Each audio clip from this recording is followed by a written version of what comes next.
Morning, everyone. So, why give up the self? What does that even mean? So, some people might take from that a really defensive, it might cause a really defensive response. Why would I want to give up myself? That's like saying, why do I want to look out for myself? Why do I want to protect myself? Why do I want to stop going for my dreams? Why do I want to stop achieving things? Why do I want to devalue myself? Isn't it all about, looking after the self and valuing the self? So I understand all that comes from that. And giving up the self, in a way, is it's partly that, but it's not. There's a there's a really nuanced way of understanding giving up the self, which doesn't mean you put yourself last. It doesn't mean you stop caring about yourself. Um, and I'm coming to understand now it's a lifetime's work in terms of understanding where that line is, where that balance is between giving up the self, but not so much that you're harming yourself. What harm can be, can differ from situation to situation, and we might not even know at any one stage what's harm and what isn't. This is the work. This is the work of giving up the self. It's finding. It's a lot of guesswork, but for me, it's like building the muscle, like flexing the muscle, finding where this balance is. But the original question, why give up the self? Why would you even want to do that anyway? Why is that a thing? Why am I saying that? Give up the self. Um, it's not for some. It's not for some reason which others might think, which is like, oh, look at me, you know, give me some attention because aren't I good? Because I want to sacrifice, because people do that a lot as well. I'm afraid people, it kind of fits in with victim mentality a little bit by being sacrificial or putting yourself last. It actually is a way of gaining attention or love or, you know, something along them lines, or praise even. Um, it can be self-indulgent, this giving up the self thing. It's not that. That's not what I'm talking about. It's not why I've decided to get on this path. But since I've been on it, okay, we'll come back to that. But usually, usually this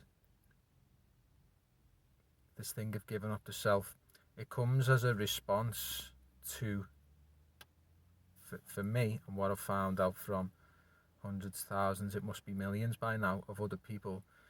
It usually comes as a response to suffering of some kind. Now, suffering there's a whole spectrum of what suffering is. You can have something that's really intense, really long lasting, you know, severe trauma, detected or undetected, which can possibly lead to problems later on in life. And I've spoke about it before, but one of the main ones in this modern world that we live in, civilization, it can manifest as addiction, say, to hard drugs or alcohol. But addiction, again, that's another spectrum.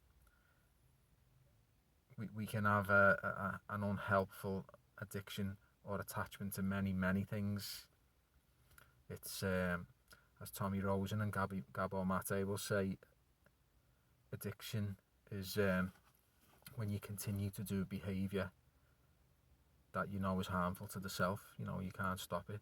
And that can be anything. That can be addiction or attachment to people, being around people, not being able to let them go, not being able to act in a way which pleases them and not you. It can be gambling, the pursuit of money, the pursuit of the win. It can be food, sugar, sex, pornography, social media. So addiction is a massive thing, but there's a common denominator behind all that, and there's some kind of unease or dis-ease in the self, which we would call some form of suffering. So the really strong examples of that have manifested in the form of really strong addictions, which we can say is really bad suffering, and is just a good example. There's other examples of suffering, but I'm just going with that one.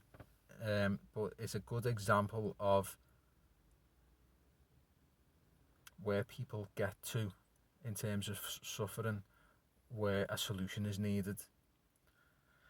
So the solutions that we're presented with these days, there are many of them, but ones that work really, really well. And it's not just in the modern age, it's been all throughout history. This is the point that I said I'd come back to. You can see once you take part in this journey that man or woman has been trying to do this since the beginning. It's expressed through mythology, loads of different myths from all over the world, fables, stories. There's a lot of them conform to a pattern about, like Joseph Campbell calls it, the hero's journey. Coming back to a place of connection and responsibility to a thing other than and bigger than yourself.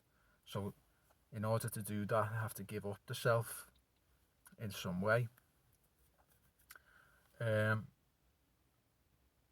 that has always been a solution. It's not just a modern thing, the giving up of the self, and it's expressed in many ways. The story of that is told in many ways. The story of every person who's travelled that path and been successful or partially successful is in numerous ways. It's different. It's a unique story for every individual who takes that journey. So what I'm trying to say is so that's all a preface basically to letting people know who are confused by me saying or making a proposal that we should give up the self. It's letting everyone know that this isn't a new thing. This isn't a weird thing. It's not a strange thing. It's a story as old as mankind itself, and it's a story which has always been a solution to suffering. So the suffering. So if we use Joseph Campbell's mythology, we've got the hero's journey, and the opposite to the hero, you've got the tyrant, and the tyrant, who the hero is trying to destroy, is that other part of the self which has become more and more and more and more entrenched in self-interest.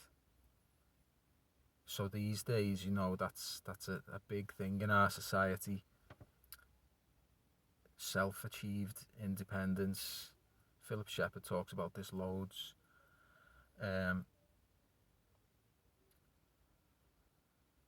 Yeah, it's all to do with feeling like you've made it, you've cracked it, you're powerful, you've achieved things, the self-made man. But there's a correlation between how self-made you can be, how well you've done, how much power you've got and influence you've got, and how much of the self you've actually indulged, and also how deeper a retreat from everything else that you're connected to.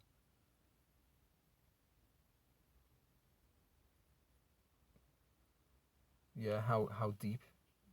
It's like you're retreating further and further and further away from everything else. The more you indulge the self, and the more you rely on yourself. So, on the face of it, it might not look like indulging the self is a bad thing. You know, you've got all these people who've achieved things and done things, and we hold them up in high regard. And of course, there's going to be some good things that's come from that. But it's also true that where there is suffering, there is also indulgence of the self. Like there isn't. No, I won't go. I won't go there. That's such a tricky, nuanced topic. But this is why I talked about addiction, because addiction is a really good example to show that it's. You usually find that people in heavy, hard addiction, they feel connected to nothing other than themselves. They feel responsible to nothing other than themselves, and they trust nothing or no one other than themselves. And the path out of addiction in a lot of cases is the reversal of that. So it's this reversal from attachment to self-indulgence of the self, which aids the path to recovery. It doesn't have to be from addiction. You know, I chose to do this not because of heavy addiction, but just a lingering sense of dis-ease, dissatisfaction with myself, the world, the way I relate to it. There's something not right. Tried lots of things down the years. I've finally landed on a version of a program, if you like, which does exactly that. Teaches me how to give up the self. But giving up the self doesn't mean all those things I mentioned before. It's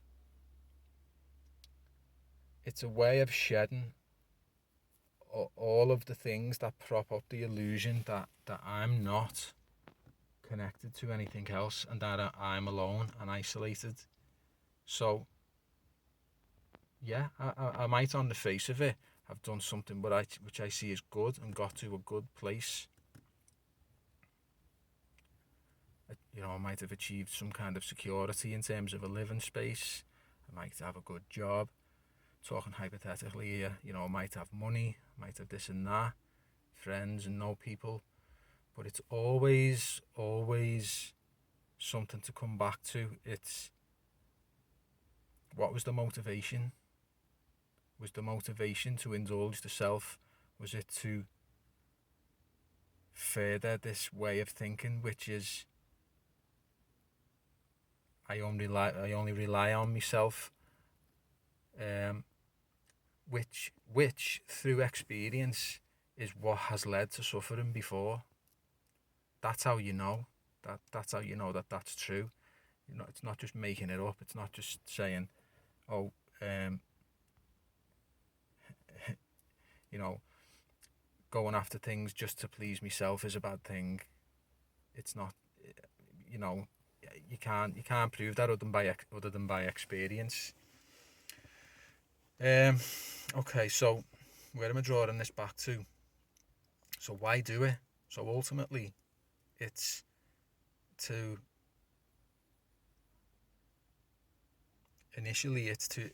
aid this suffering. It can come in many forms. Suffering, you know, it can be over a long period of time. It can be all at once, and it can be really intense, or both. It can be really intense suffering for a long time. But when people feel it and they want to change it and they want to do something about it, the solution, which has been shown throughout the centuries since the beginning of time and is really still evident now, is this giving up the self. As I say, it doesn't mean giving up self-interest, self-preservation. But what it is, it's doing that in accordance with, does it serve the greater thing? So you can get the great job, you can get the money, you can get the love, the support, the achievements. It doesn't stop all of that from happening. It's what's the motivation and what's it leading to, and does it fit in with, does it gel with, whether it serves something other than yourself, like I say. And that is hard to do. That is hard to do. Even when you declare, I'm going to give up the self, like on a daily basis, I still see which and what all my behaviours which are serving that aspect of me. It's a lifetime's process. Sometimes I think, yeah, it's great, doing this thing. I've took the spiritual journey and I'm giving things up and I'm handing things over to something greater than me. And look at all the great things that have happened. But then on inspection, I can see where an achievement or something I've attained has come from. And there's usually fear involved when it's the self. It's some deep-rooted fear. Something whereas you feel you need to act so that something doesn't happen. Like security, like feeling loved or feeling worth something, which you might get from achievements. So it's a continual process of assessing where we are and whether what we're doing is indulging that self and therefore taking us more towards the suffering we've experienced before, or is it actions that's for the whole, for the greater, and that's the journey. And with that, yes, there are some things that we like that we have to give up. This is why it's so hard. This is what prompted this video, actually. It's because this journey I find really hard, because I think I'm on it and doing the right thing, and then all of a sudden I go, I'm not actually willing to give up my pleasures, the things that I like, to do this journey properly. I'm still acting in ways which, above all, provide me a sense of security and indulge my addiction to pleasures and things that feel nice, things that I prefer. I want a life full of the things that I prefer. Surprise, surprise. Of course we do. Everyone does. I don't have to give up everything I prefer. I just have to check that my preferences are also serving something greater than me. And if they're not, I have to bite the bullet and give it up. Am I serving me or not? And again, it's not this, oh, it's bad to serve the self. It's a practical thing. Serving the self leads to suffering, at least for me, and I know for many, many others. In Buddhism, the two major principles of where suffering comes from is trying to get away from pain, aversion to pain, and attachment to pleasure. It's the two major things that you learn in like a Vipassana retreat. All our suffering comes from those two things. If we keep indulging the pleasures, we're building something for future pain when those pleasures aren't there. And if we keep averting pain, it's the same process but happening like in reverse. We're avoiding the inevitable, and we're building up a stronger and stronger reaction to things that we don't like. So it's not all about what we like, and I think this day and age has got that wrong. We've built a world where we've got all of our pleasures at the click of a button, or very convenient. It's a life of convenience. It's not even a life of luxury. It's just a life of making sure we have our nice things. There's nothing wrong with our nice things, but is that all? Is that all it's for? Are we just trying to have nice things in our lives, and is that the sole principle? Is that the sole guiding force of everything that we do? We construct this world around us and we make all these decisions so that we don't have to feel uncomfortable because some of our preferences and pleasures are removed. So yeah, so giving up the self, that's what I mean when I say it. And it's a journey, and it's tough. It's tough to know how to do it, but I know I'm in good company. This isn't a new thing. This has been going on since the beginning of the human story. So I'll leave it there. I wish everyone well. See you soon.